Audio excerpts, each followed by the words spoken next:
nama saya Anggia Rizkika Okta, NPM 1901010006. Saya dari jurusan PAI kelas C semester 3. Di sini saya akan menjelaskan materi jurnal saya yang berjudul Asbabun Nuzul.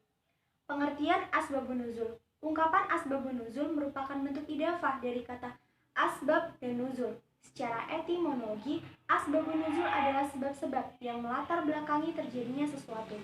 Meskipun segala fenomena yang melatar belakangi terjadinya sesuatu dapat disebut asbabun nuzul. Dalam pemakaiannya, ungkapan asbabun nuzul khusus dipergunakan untuk menyatakan sebab-sebab yang melatar belakangi turunnya Al-Quran, seperti halnya asbab al-wurud. Secara khusus digunakan bagi sebab terjadinya hadis. Banyak pengertian terminologi yang dirumuskan oleh para ulama, diantaranya yang pertama, menurut Az-Zakarni, asbab al-nuzul adalah hal khusus atau sesuatu yang terjadi serta hubungan dengan turunnya ayat Al-Quran yang berfungsi sebagai penjelas hukum pada saat peristiwa itu terjadi. Kemudian yang kedua, ada As-Sabuni. Asbabul an-nuzul adalah peristiwa atau kejadian yang menyebabkan turunnya satu ayat atau beberapa ayat, mulai yang berhubungan dengan peristiwa dan kejadian tersebut, baik berupa pertanyaan yang diajukan kepada Nabi atau kejadian yang berkaitan dengan urusan agama. Kemudian yang selanjutnya, yang kedua, cara-cara mengetahui asbabun nuzul.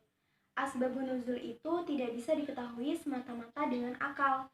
Tidak lain mengetahuinya harus berdasarkan riwayat yang benar dan didengar langsung oleh orang-orang yang mengetahui turunnya Al-Quran atau orang-orang yang memang memahami asbabun nuzul. Berkenaan dengan asbabun nuzul, ada hadis yang harus dipahami dalam dua kemungkinan, yaitu menghindari riwayat palsu atau mengaku-ngaku sebagai hadis. Yang kedua, dengan pesan dan peran historis hadis tentang turunnya Al-Quran. Untuk itu, dalam pandangan para ulama, ada beberapa ketentuan dalam memahami asbabun nuzul.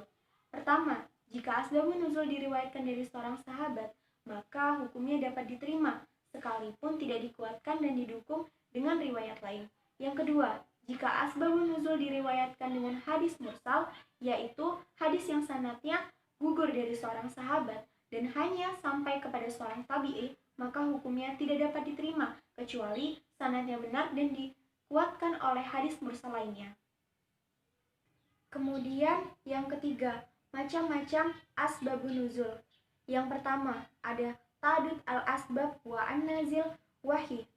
Yang dimaksud dengan macam-macam asbabun nuzul ini adalah apabila riwayat tentang sebab turunnya ayat yang lebih dari satu, tetapi yang turun hanya satu ayat, kelompok ayat, atau satu surat. Atau dengan ungkapan lain, terdapat banyak riwayat mengenai sebab turunnya suatu ayat. Kemudian yang kedua, ada ta'dud an-nazil wa al-asbab wahid. Asbabun nuzul dari ayat-ayat tersebut adalah dalam suatu riwayat dikemukakan ketika kaum Quraisy durhaka kepada Nabi, beliau berdoa supaya mereka mendapatkan kelaparan seperti kelaparan yang pernah terjadi pada zaman Nabi Yusuf. Alhasil mereka menderita kekurangan sampai mereka makan tulang, sehingga turunlah Quran surat Ad-Dukhan ayat 10. Selanjutnya terdapat ungkapan-ungkapan dalam asbabun nuzul. Yang pertama, itu sari atau jelas. Ungkapan riwayat sari memang jelas menunjukkan asbabun nuzul dengan indikasi menggunakan lafaz pendahuluan. Sebab turunnya ayat ini adalah telah terjadi, maka turunlah ayat. Rasulullah SAW pernah ditanya tentang, maka turunlah ayat. Kemudian yang kedua, ada muhtamilah atau masih kemungkinan atau belum pasti. Ungkapan muhtamilah tersebut adalah ungkapan dalam riwayat yang belum dipastikan asbab an-nuzul karena masih terdapat keraguan. Hal tersebut dapat berupa ungkapan sebagai berikut. Ayat ini diturunkan berkenaan dengan, saya kira ayat ini diturunkan berkenaan dengan, saya kira ayat ini tidak diturunkan kecuali berkenaan dengan. Contohnya, Quran Surat Al-Baqarah ayat 223. Artinya, istri-istrimu adalah seperti tanah, tempat kamu bercocok tanam.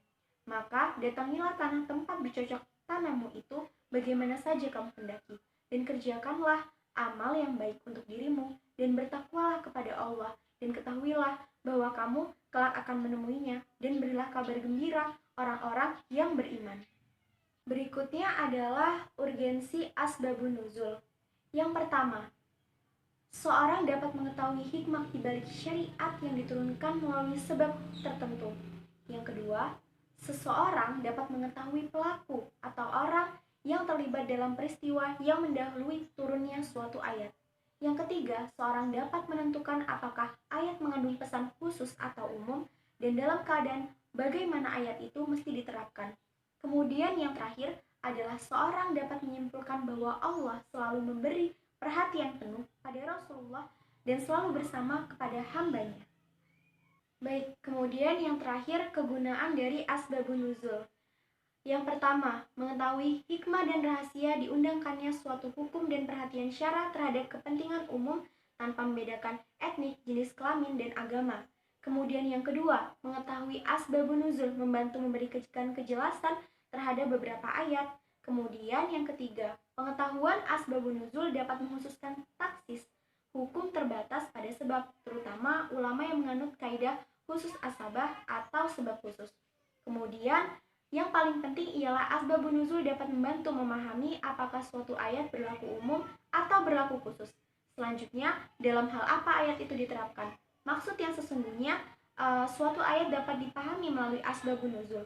Yang terakhir, pengetahuan tentang asbabun nuzul akan mempermudah orang yang menghafal ayat-ayat Al-Quran, serta memperkuat keberadaan wahyu dalam ingatan yang mendengarnya, jika mengetahui sebab turunnya Al-Quran. Mungkin itu saja yang dapat saya sampaikan. Kurang lebihnya saya mohon maaf. Saya akhiri. Wassalamualaikum warahmatullahi wabarakatuh.